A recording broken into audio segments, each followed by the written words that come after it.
పూర్వకాలానికి ఇప్పటికీ ఆలోచన విధానాల్లో మార్పు వచ్చింది, మనుషుల మనస్తత్వాల్లో మార్పు వచ్చింది. ఏదైనా ఇప్పటి జనరేషన్లో ఇన్స్టెంట్గా కావాలి, అన్నీ ఇమీడియట్గా. పిల్లలు కావాలంటే పిల్లలు పుట్టేయాలి, మొగుడు కావాలంటే మొగుడు కావాలి, ఉద్యోగం కావాలంటే ఉద్యోగం కావాలి, అన్నీ ఇమీడియట్గా అయిపోవాలి. మనసులో ఆలోచన రావడమే తడుగా. పూర్వం అలా ఉండేది కాదు. అంటే ఆ స్టెబిలిటీ అంటే ఇల్లు, ఇల్లాలు, పిల్లలు. ఓ ఇల్లు ఉండాలి, సొంత ఇల్లు. ఓ ఇల్లాలు ఉండాలి కుటుంబానికి, పిల్లలు ఉండాలి, కుటుంబం ఉండాలి. మెయిన్లీ కుటుంబం, అండర్లైన్ కుటుంబం అనేది ఉండాలి, చాలా ఇంపార్టెంట్ అది. తర్వాత ఒక స్థిరమైన ఉద్యోగం ఉండాలి. అంటే ఒక గవర్నమెంట్ జాబ్ అనుకో, స్థిరంగా ఉంటుంది, స్థిరమైన ఉద్యోగం ఉండాలి. అలాగా అన్నీ కూడా పర్మనెంట్గా ఉండాలన్న భావనతో ఉండేవాళ్ళు ఇదివరకు.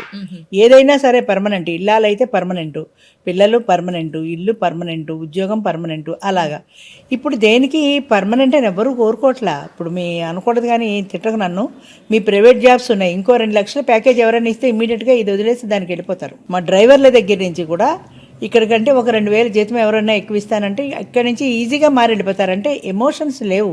ఇదివరకు ఏంటంటే ఎంప్లాయీకి ఎంప్లాయర్కి మధ్య కొన్ని సంవత్సరాలు పనిచేసిన తర్వాత ఒక ఎమోషనల్ రిలేషన్ ఉండేది. నువ్వు చూడు, పాతకాలంలో పనివాళ్ళు 10 ఏళ్ళు, 15 ఏళ్ళు, 20 ఏళ్ళు పనిచేసిన పనివాళ్ళు ఉన్నారు. ఇప్పుడు ఎవరో 4-5 ఏళ్లకు మించి పని చేయటం. జాబ్స్లో కూడా అట్లే, జాబ్స్ కూడా అంతే. అంటే లోవర్ నుంచి చూస్తే అప్పర్ దాకా అదే పరిస్థితి. జాబ్స్లో కూడా అంతే. ఇందాక చెప్పాను కదా, 2 లక్షలు ఎక్కువ ప్యాకేజ్ ఉందంటే వెళ్ళిపోతారు. అంతేగాని ఇక్కడ అయ్యో ఈయన వదిలిపెట్టి ఎలా వెళ్ళిపోతామన్న ఆలోచన లేదు. అలా అంటే ప్రతిదీ కూడా ఇన్స్టెంట్గా కావాలి, ఎమర్జెన్సీగా కావాలి. ఇప్పుడు ఈ కంపారిజన్, పూర్వం ఉన్నదాంతో సంతృప్తి పడేవాళ్ళు. గంజినీడి తాగినా మా ఇంట్లో మేము ఉన్నాం, అప్పు సొప్పు లేకుండా ఉన్నామని తృప్తి ఉండేది. ఇప్పుడు అలా కాదు. నాకు ఈ కారు ఉంది, నాకు స్విఫ్టే ఉంది, అవతల ఆయనకి ఇంకా పెద్ద కారు ఉంది, 50 లక్షల కారు ఉంది, నాకు ఆ 50 లక్షల కారు కావాలి అంతే. అర్జెంటుగా ఈ కారు సేల్ పెట్టేయడం, ఓల్వాలోనో ఎందులోనో ఆయన దానికి వెళ్ళిపోవడం. డబ్బులు ఉంటేనే ఇదివరకు వస్తువు కొనుక్కునేవాళ్ళు.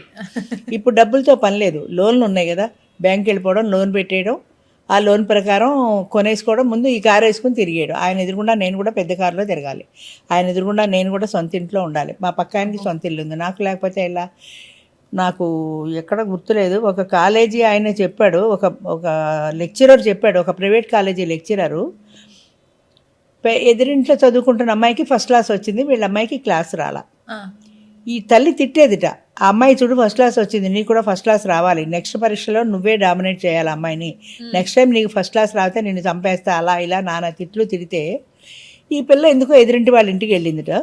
వెళ్ళప్పుడు ఏదో మాటల్లో ఆయన చెప్పాడు. అంటే అప్పుడు అందుకే అమ్మాయి, నేను మీ ఇంట్లో పుట్టినా బాగుండేది అంకుల్, మా అమ్మ నన్ను చంపేస్తోంది అస్తమానం, నువ్వు ఫస్ట్ క్లాస్ తెచ్చుకోవాలి అని. అంటే ఈ అమ్మాయి మనసులో ఏమనిపిస్తోంది, ఎంతసేపు ఎదురింటి వాళ్ళు ఇంట్లో ఉంటే నాకు ఈ తిట్లు ఉండవు కదా అని.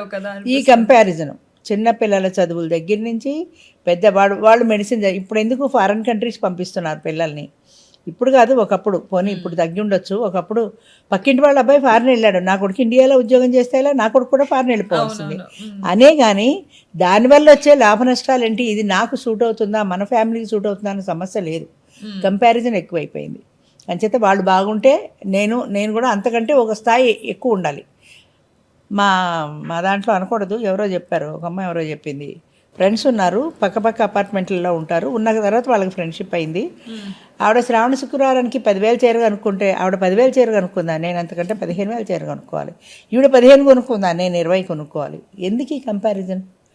తప్పు రైట్ అంటే లేదు, అసలు అనవసరం కదా. దానివల్ల మనశ్శాంతి పోగొట్టుకుంటున్నారు కదా, టెన్షన్ కదా. నువ్వు 15,000 చీర కొనుక్కోవాలి, ఆవిడ పిలిచి నీ చీర చూపించాలి, నీకంటే నేను ఎక్కువ చీర కొనుక్కున్న అండంలో నీకు ఒక మానసికమైన ఆనందం.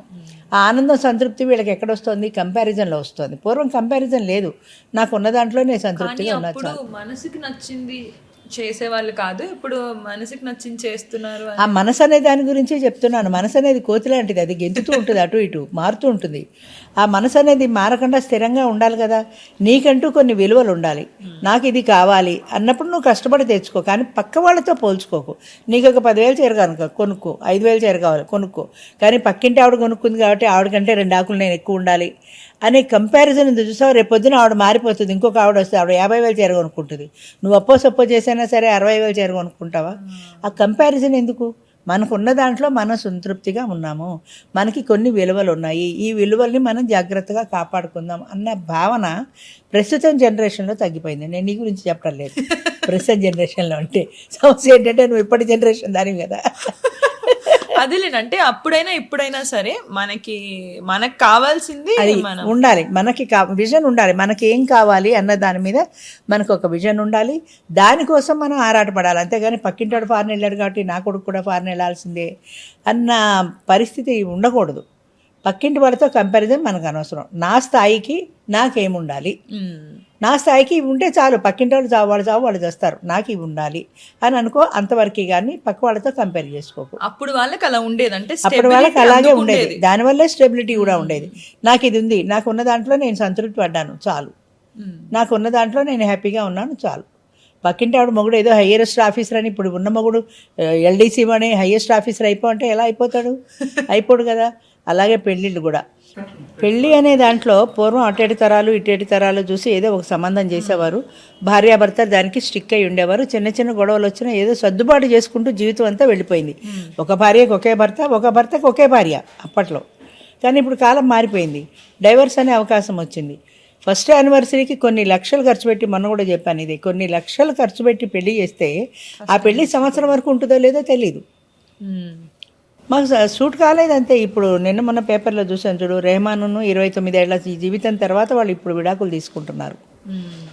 అది ఏమిటి అంటే చెప్పలేం. 29 ఏళ్ళు భరించారు కదా, కష్టమో సుఖమో, ఈ పాటికి అలవాటు అయిపోవాలి కదా. అంటే ఏమో భరించిన నాళ్ళు భరించాం, ఇక భరించలేం. అలాగా ఏడాదికి లేదు, 10 ఏళ్ళకి లేదు, 20 ఏళ్ళకి లేదు, 30 ఏళ్ళకి లేదు జీవితంలో.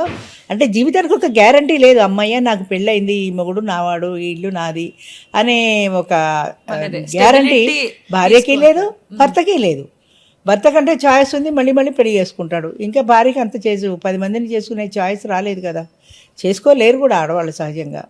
అంచేత దేనికి కూడా గ్యారంటీ లేదు, స్టెబిలిటీ లేదు. సక్సెస్ అంటే స్టెబిలిటీనా, ప్యాషనా? సక్సెస్ అంటే స్టెబిలిటీ కాదు, ఫ్యాషను కాదు, సంతృప్తి. అంటే నాకు ఈ జీవితంలో ఇది ఉంది, ఇది కావాలి అన్న సంతృప్తి. దాన్ని సాధించుకున్న తర్వాత అమ్మయ్య ఇది దొరికింది కదా అని రేపు పొద్దున్న ఇంకో దానికి జంప్ అయిపోకూడదు. అలాగా నాకు దొరికిన దాంతో నేను సంతృప్తి పడాలి, ఎక్కడో ఒక చోట మనం ఒక సాటిస్ఫాక్షన్ ఉండాలి, వెళ్ళాలి, అదే సక్సెస్. అంతే.